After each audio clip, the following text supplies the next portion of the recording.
cherche une femme pour marier.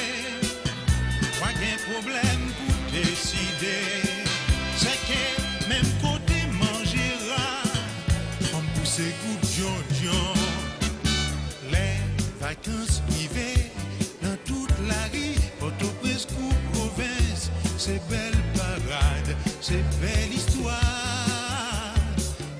Ouais, belles yeux noirs, belles yeux marrons, ouais, yeux d'huile, yeux tamarin, des guets sacs d'un blanc, j'en suis violette, ou qu'à imite, toutes ces l'amour qu'à promener.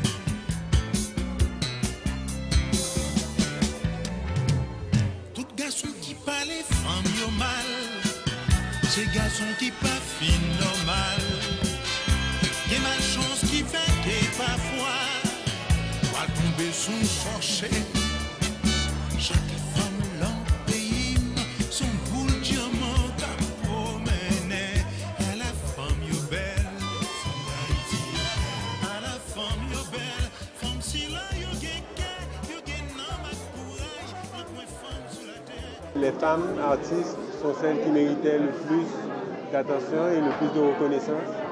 Et au lieu de faire un livre sur les guitaristes de la musique haïtienne, on a fait un livre sur les musiciennes de la musique haïtienne. Alors, vous rendez hommage à combien de femmes dans ce livre et ça vous a pris combien de temps? Dans ce premier ouvrage, il y en a à peu près une quarantaine. Et combien de temps ça nous a pris? Je dirais peut-être 6 à 8 mois. J'ai du mal à me rappeler quand on a commencé à en parler vraiment, quand on a commencé les premières ébauches de listes, quand on a commencé les premières engueulades au téléphone, parce que moi je réside à Montréal et le reste de l'équipe était à Port-au-Prince. Et ça a été très fructueux. Et puis à partir d'un dernier moment, on a eu le départ et puis le reste s'est fait avec beaucoup d'intensité. Tout a été pris en ligne de compte, leur initiative, leur leadership, le fait que certaines sont des pionnières, le fait que certaines sont méconnues, le fait qu'elles ont eu des succès discographiques, qu'elles ont eu un impact sur leur société, le fait qu'elles ont su braver le candidaton en Haïti et monter sur scène en tant que femmes et obtenir le respect malgré tout de toute la communauté avec un talent d'artiste et non pas un talent de mère ou de femme à la maison ou uniquement de cuisinière ou de soigneuse. Donc c'est des femmes qui ont pris le risque d'ennoblir la société avec leur talent d'artiste tout en restant femmes et responsables par rapport à leur famille. Je pense que j'ai peut-être été le premier à parler du choix de Grande Dame, mais les esprits étaient très ouverts et l'initiative de faire le livre vient de la Fondation. C'est-à-dire que moi, je travaille comme journaliste, mais je ne pensais pas cette année m'impliquer dans ce projet-là. C'est eux qui ont amené sur la table la nécessité de faire un livre et je crois qu'on a cliqué, comme on dit. On a eu le même clic au même moment. C'était passionnant de participer à ce projet. Et j'ai reçu les textes à une vitesse vertigineuse et je découvrais tous les secrets et l'expertise de Ralph également dans la rédaction de ces textes-là. Et la recherche de photos n'était pas une chose facile, hein. Et l'équipe de recherche était superbe. Donc je pense que tous ensemble, on a pu y arriver. Et ce que je peux également dire, c'est qu'au début, on allait se limiter, il me semble, surtout aux anciens. Et puis quand on a commencé à couvrir les chanteurs et chanteuses, les chanteuses les plus actuelles, j'ai trouvé que c'était une très très bonne idée d'aller dans la modernité, de livrer au public quelques informations sur les jeunes dames aussi. Alors toujours continuons le travail, les musiciennes, les musiciens, resserrons les rangs pour aller de l'avant et continuer. Et bravo à Haïti Jazz. Nous attendons le prochain festival au Parc historique de la Canne-à-Sucre, comme d'habitude. Compliments. Merci. C'est véritablement avec beaucoup de plaisir que je suis aujourd'hui parmi vous au nom de l'Union européenne pour présenter ce très beau livre que nous avons face à nous, qui est un livre qui est remarquable par la qualité de ses textes, de sa mise en page et aussi du choix de ses photos.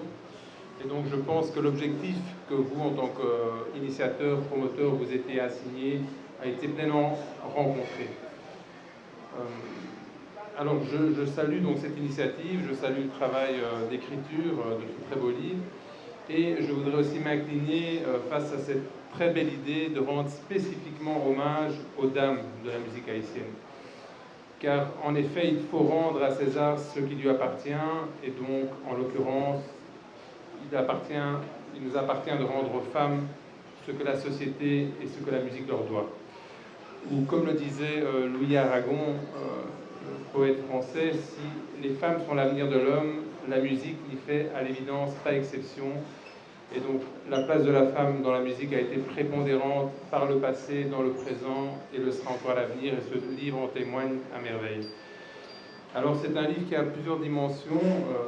Effectivement, c'est un livre qui nous convient à un périple où on est invité à voyager à travers les époques, où vous nous offrez une galerie de portraits de chanteuses et musiciennes qui sont donc issues de plusieurs générations, dont certaines sont connues en Haïti et d'autres également rayonnent à l'échelle internationale. Mais au-delà de cette valeur esthétique et historique, si je puis dire, je trouve que c'est un livre qui est une formidable invitation, aussi pour moi qui suis assez nouveau en Haïti, qui est une invitation à découvrir ou à redécouvrir ces œuvres de ces dames qui portent très haut le flambeau de l'haïtianité, si je puis dire, et qui démontrent encore une fois, si besoin était, la richesse et la variété des styles et des inspirations musicales auxquelles la terre d'Haïti donne naissance. L'Union européenne que je représente aujourd'hui est très heureuse et fière d'avoir soutenu ce projet à travers le programme Arcade, qui, comme vous l'avez rappelé, Milena, est un programme à travers duquel, avec le ministère de la Culture, nous soutenons les forces vives de la culture haïtienne, car nous sommes effectivement convaincus de l'importance de la culture comme vecteur de développement économique et social.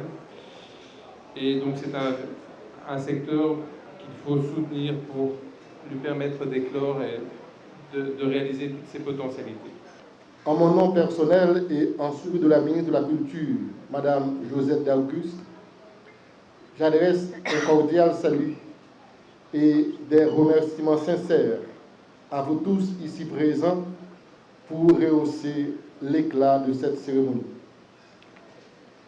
Dans notre culture, dans notre mentalité haïtienne, nous rendons le plus souvent des hommages posthumes.